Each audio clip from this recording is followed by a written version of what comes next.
Ladies and gentlemen, welcome back to another episode of Meta Startup. This episode is going to be relatively shorter, and in this episode, we're going to talk about exactly what the difference is between working at a company and running your own startup, and whether one is more secure than the other. There's this misconception that startup jobs are super insecure, while jobs at MNCs are way more secure.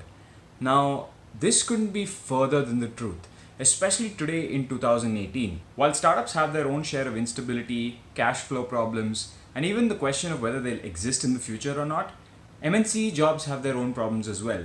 The main threat to these MNC jobs are from automation.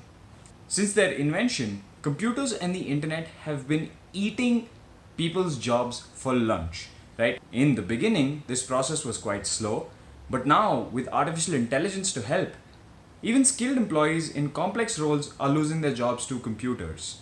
In my opinion, over the next 10 years, roles like customer support, marketing, and even sales to a certain degree, they're all going to be automated.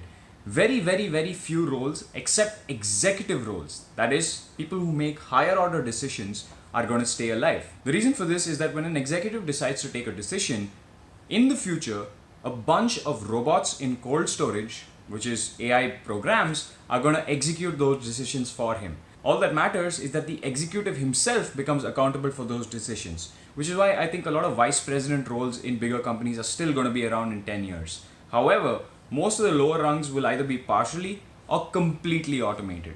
If a robot can play a game like Dota 2, which takes over 5 years to master, then I'm pretty sure that robots are going to take over much of the lower level jobs. Remember, you don't need a full-blown AI that can think like a human being to complete certain tasks. Most of the tasks that people do at a day-to-day job are pretty easy to replicate on a computer. And believe it or not, there are startups across the world trying to automate your job as we speak, whatever that job role be, even one of a CEO. However, in my opinion, CEO and executive level jobs are not going away anytime soon, which is why it makes a lot of sense for you to start becoming one. The ability to absorb risk will be a fundamental part of everybody's job description in the future. I mean, it already is, but in the future, you will be more accountable and responsible for everything you do. If you're one of the employees at the lower rungs, you're probably not going to have your job. Of course, this isn't going to happen instantly. It's going to take a while, maybe a decade or a couple of decades. Which means that if you're working in the lower rungs of a company, if you're doing a day-to-day task that is not executive decision making, then you have about 10 years to make your retirement fund. Which means in the next 10 or 20 years, you need to accumulate enough money to live the rest of your life on, to pay for your children's school fees, to pay for everything in the future, including your retirement home, your bills, so on and so forth. And chances are, if you're working one of these jobs, it is not possible for you to make that much money or save up that much money in the next 10 or 20 years. Which is why in today's day, it makes a lot more sense for you to abandon that idea and start thinking about what it's like to be an executive and planning for that. To become an executive, you need to learn how to start making decisions that financially impact your company.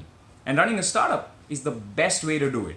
Unlike a regular job, you're probably not going to make a salary for the first 2 or 3 years. But post 2 or 3 years, the scalability that a startup gives you will allow you to accumulate a lot more capital in a much shorter amount of time.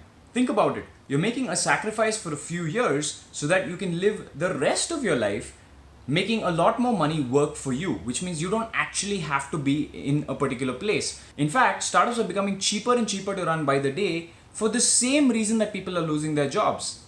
Things are getting automated. And as a startup CEO or a founder, you can use a lot of these automation tools to make your life easier so that you don't have to spend too much on employees. In most startups, employees make up the bulk of the cost. In Avalon, we have a bunch of different things that we do, but our employees cost us the most. Almost 95% of our budget goes into paying our employees. And this is the same with most startups across the world. Now that these automation tools are becoming cheaper and cheaper, it makes a lot of sense for you to utilize them because they're in cold storage somewhere and they don't require too much money because the person who made them is able to give you those tools for cheaper because they don't have to have a huge team. So it makes a lot of sense to sacrifice a couple of years now so that you can live the rest of your life a little better. Even if your first startup fails, you still have 4 or 5 years of leeway, especially if you're young. If you're in your 20s and you haven't seriously considered running a startup, I think your decision making is terrible because if this is the best time to do it. Imagine the risk in starting a startup after you have a family and after you have kids. Not only will you not have the finances, you're also not going to have the time. On your CV, a serious failed startup looks much better than a regular job, even for MNCs today.